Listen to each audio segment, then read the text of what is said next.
Do you ever feel like Dr. Jekyll and Mr. Hyde?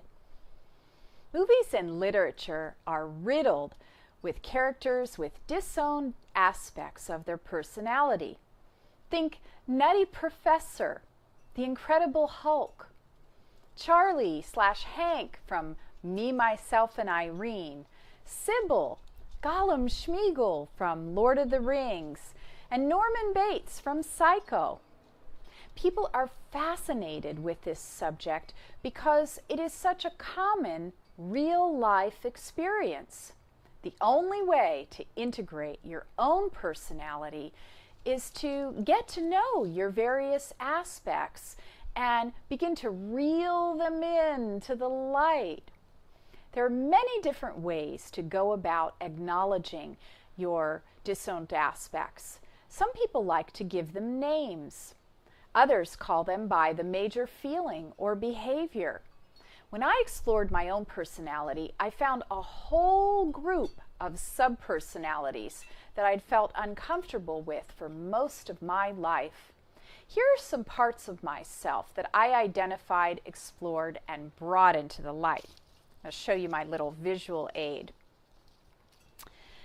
This one is called the avoider. My biggest subpersonality is the part of myself that was afraid of moving forward in life, didn't like facing issues or conflict, and basically just wanted me to stick my head in the sand rather than deal with my fears.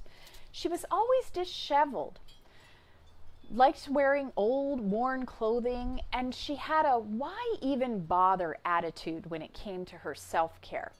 Her traits included messy, unkempt, uncaring, fearful, unconscious, protective, strong, stubborn, determined, and resistant.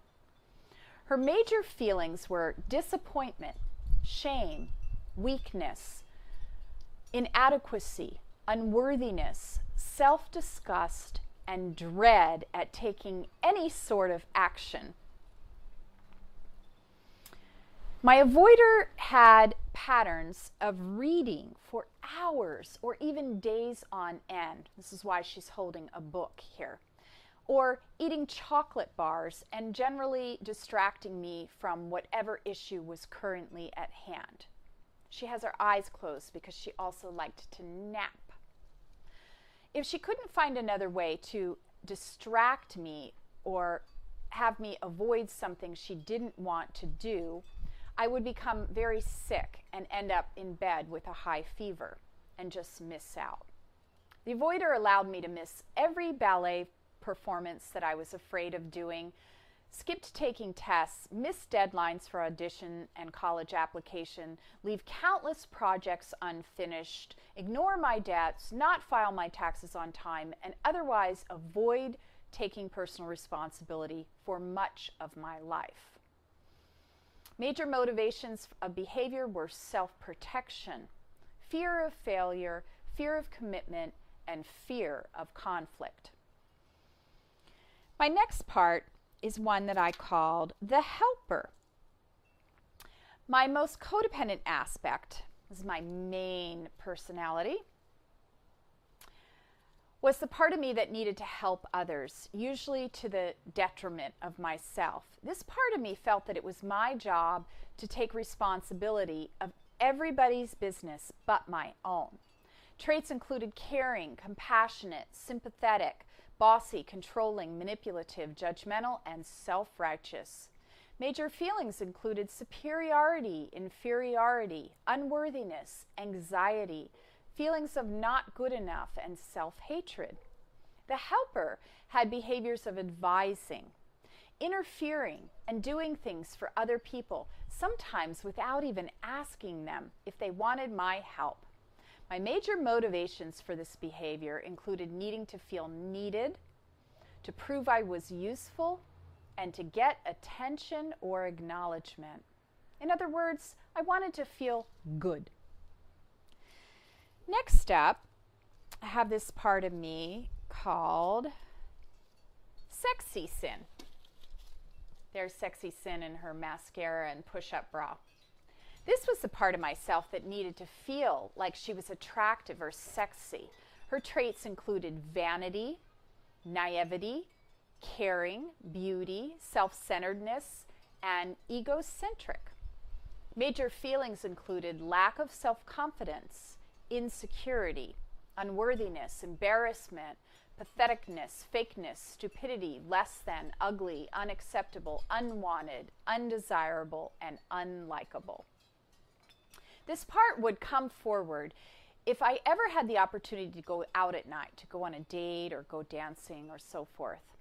She felt uncomfortable unless I had on mascara and the push-up bra. Sexy Sin had behaviors of glancing in the store windows to see if she looked okay, sucking in her stomach to appear skinnier, speaking in a higher tone of voice, and genuinely trying to appear sexy. Major motivations included needing to be loved, wanting to feel good enough, needing to be liked and accepted by men, wanting attention, wanting to feel worthy of attention, and wanting to be seen and acknowledged. Another part of myself I called sarcastic sin. It's here with her little evil smile. Sarcastic sin was my major defense mechanism, which I employed if avoiding conflict didn't work. Her energy was rather mama lionish, like a fierce mother protecting her cubs. She would unsheath her sharp claws to dig into any suspecting threat.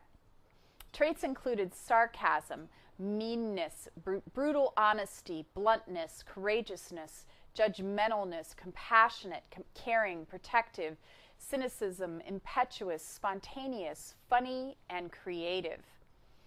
Major feelings included fearful, defensive, small, helpless, angry, and inadequate. Sarcastic Sin's pattern was to respond with a dig, a put down, or a joke to deflect any perceived criticism towards me or someone close to me. Her major motivations included self-protection, protecting her family or loved ones from pain or judgment. Next up, I had a part of myself called the yeller. Here she is, big mouth open. The yeller was a part of myself that I disliked intensely, but I couldn't seem to control. Traits included loud, uncaring, bold, defiant, vindictive, creative, strong, and powerful. Major feelings were sorrow, shame, blame, self-hatred, despondency, inadequacy, embarrassment, fear of self, anger, resentment, and stupidity. She would act out whenever I was really, really angry.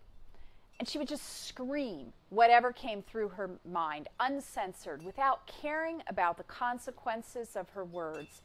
She would contritely say, "I'm sorry," afterwards, but that never really made her feel any better about losing control.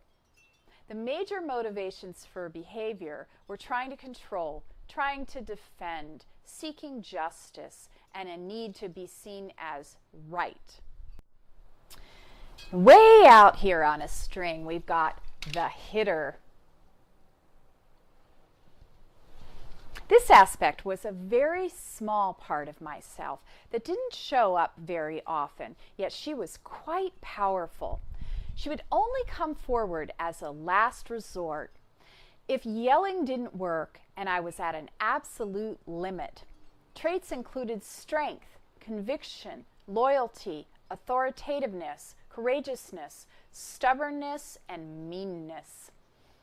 Major feelings included deep shame, sorrow, regret, mortification, fear of self, self-hatred, and self-loathing.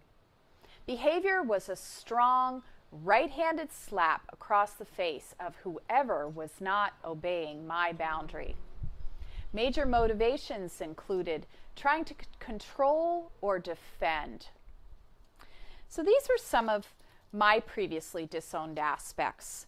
I made this little model to help me. And I can tell you thankfully that I've successfully integrated each one of them. By identifying their characteristics and exploring them fully, I was able to heal and transform these parts of myself that had been stuck out in the dark, feeling judged and unwanted. I identified, cleared, and transmuted all of the self-judgment related to these feelings that each of these aspects had held. I now have new, more supportive, healthier patterns of behavior and healthier responses in place of my old destructive behaviors. I now feel deeply peaceful, comfortable in my own skin. Now it's your turn. Do you have parts of yourself that you can identify based on personality traits, recurring feelings, or patterns of behavior that are no longer serving you? See if you can give them a name and identify their underlying motivations for the behavior. However you go about doing this is okay. There's no right or wrong way to explore your own personality. Do whatever you're inclined to do, have fun with it, and trust the process.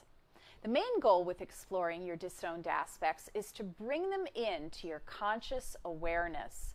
By becoming aware of the different parts of yourself, you'll literally be shining a light on them and beginning to own them, taking them from out here in unconsciousness and reeling them into your own heart. By exploring your personality and getting familiar with all of your previously disowned aspects, you'll be well on your way to becoming integrated, centered, and self-accepting. Say, I am now identifying and exploring the parts that I've kept in the dark. Action step. Explore your subpersonalities. Give them a name. List their character traits, their main feelings, patterns of behavior, and underlying motivations. Declaration. I am now shining the light freely on my disowned parts. I am now identifying and exploring the disowned parts of my personality that have been locked in the dark. I now accept every part of myself as lovable. Many blessings of joy and vibrant freedom.